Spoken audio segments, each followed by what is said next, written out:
এতদিন বাংলাদেশের একমাত্র ঘরোয়া টি-টোয়েন্টি টুর্নামেন্ট ছিল বাংলাদেশ প্রিমিয়ার লিগ বিপিএল।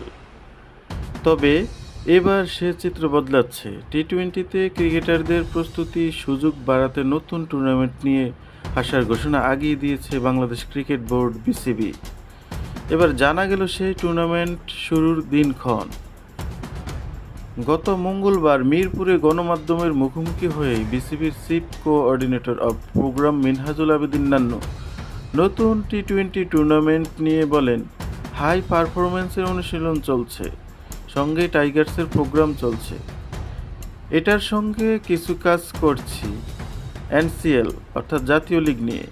এনসিএলের টি-টোয়েন্টিটা হবে ডিসেম্বরের 5 থেকে 17 তারিখ পর্যন্ত। এগুলো নিয়ে কাজ চলছে। এই টুর্নামেন্টে 8 দল অংশ নেবে। প্রত্যেক দল একে অপরের সঙ্গে একটি করে ম্যাচ খেলতে পারবে।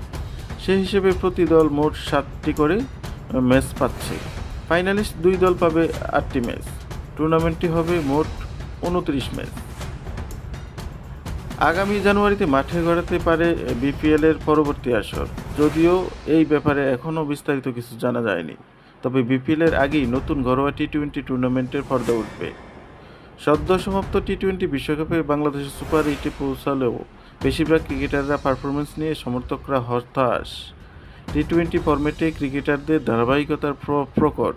তাই বিসিবি এই নতুন টি-টোয়েন্টি টুর্নামেন্ট ক্রিকেটারের 20 ওভারের ফরম্যাটের মেজাজের সঙ্গে মানিয়ে নিতে সাহায্য করবে বলে মনে করেন সংশ্লিষ্টরা।